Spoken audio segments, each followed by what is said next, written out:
Assalamualaikum warahmatullahi wabarakatuh. Perkenalkan, saya Fitri Andriani dari kelas 12 RPL 3, nomor absen 14. Saya dari sekolah SMKN 71 Jakarta. Oke, di sini saya akan menjelaskan pelajaran basis data, yaitu materinya menerapkan proses administrasi server basis data berbasis RDBMS melalui koneksi klien. Kita sekarang akan membahas bagian A, yaitu administrasi server RDBMS. Administrasi server pada jaringan komputer adalah pengontrolan atau pengelolaan akses terhadap jaringan dan sumber daya yang terdapat di dalamnya. Server itu merupakan penyedia atau suatu komputer yang melayani permintaan komputer klien. Ada pula Administration and Management Server. Di sini kalian ada yang tahu manajemen server itu apa? Manajemen server itu adalah tindakan atau kegiatan yang dilakukan agar sebuah server dapat bekerja dengan seefisien mungkin dan dapat bekerja dengan baik tanpa adanya masalah. Dalam manajemen server, ada beberapa hal yang perlu diketahui, antara lainnya adalah perangkat atau hardware, jaringan apa saja yang digunakan, arsitektur atau topologi atau desain, jaringan komputer yang dipilih beserta kelemahan dan kelebihannya, serta layanan apa saja yang digunakan oleh server yang ingin dikelola atau manajemen. Administrator, yaitu seorang atau sekelompok pengguna yang memiliki tanggung jawab untuk mengatur sistem, mulai dari sistem komputer, sistem jaringan, dan segala sesuatu yang diperlukan untuk tersedianya lingkungan kerja yang sesuai dengan kebutuhan. Di sini juga ada loh tugas administrator, yaitu yang pertama bertanggung jawab untuk mendesain dan mengimplementasikan sistem jaringan yang akan digunakan. Yang kedua, bertanggung jawab untuk mendesain dan mengimplementasikan sistem komputer yang akan digunakan. Dan yang ketiga, bertanggung jawab untuk mengelola research yang ada dengan sebaik-baiknya, termasuk masalah hak akses dan keamanan. Oke, sekarang kita lanjut bahas bagian B, yaitu pengelolaan server RDBMS.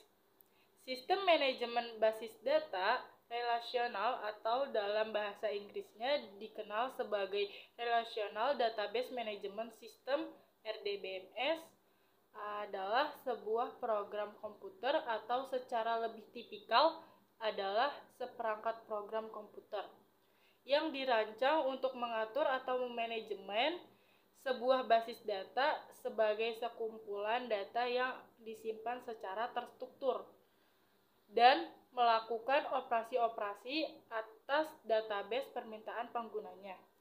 Contoh penggunaan RDBMS ada banyak sekali dan dalam berbagai bidang kerja, misalnya akuntansi, manajemen sumber daya manusia, dan lain sebagainya. Sebuah database terdiri dari banyak tabel. Tabel ini terdiri dari banyak field yang merupakan kolomnya. Isi tiap baris dari tabel inilah merupakan data.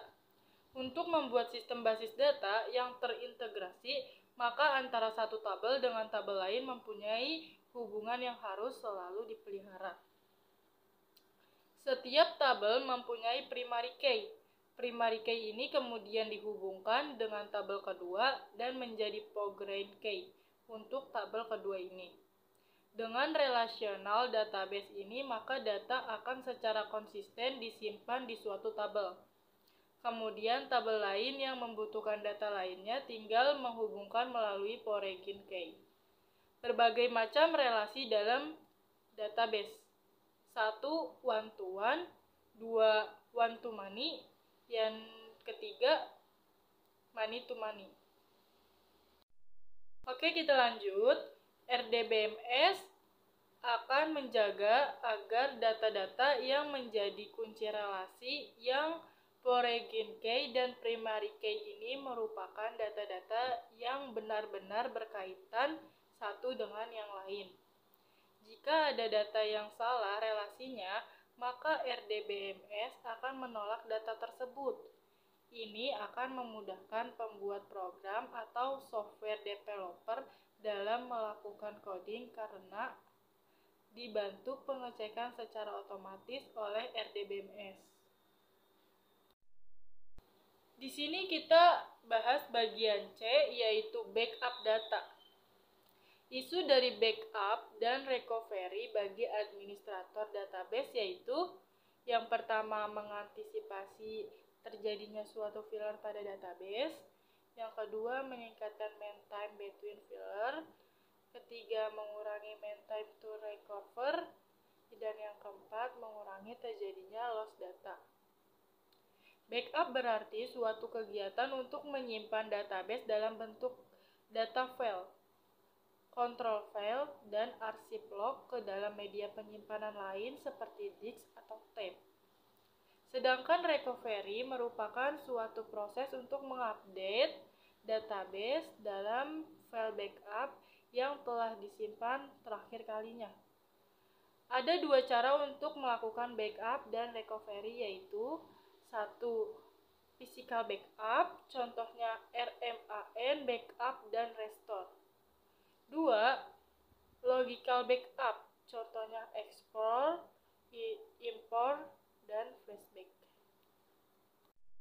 Dalam melakukan backup dan recovery pada Oracle 10G, disediakan tampilan web atau Enterprise Manager, sehingga memudahkan admin database untuk melakukan administrasi.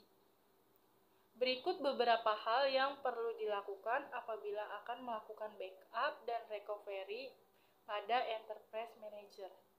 Yang pertama yaitu konfigurasi setting backup dan kebijakan atau polisi. 2. Menentukan DB-ID dan DB_unique_name. Ketiga, melakukan backup seluruh database. 4. Melakukan backup database dengan strategi Oracle Suggest. 5.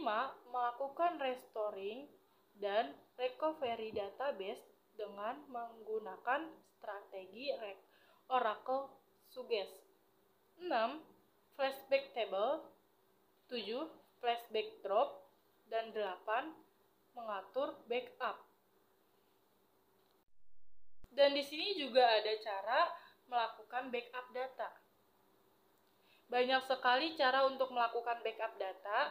Berikut ini metode yang bisa dilakukan saat akan melakukan backup data. A.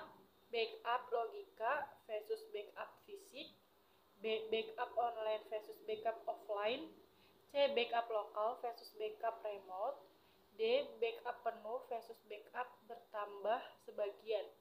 E. Point in time recovery.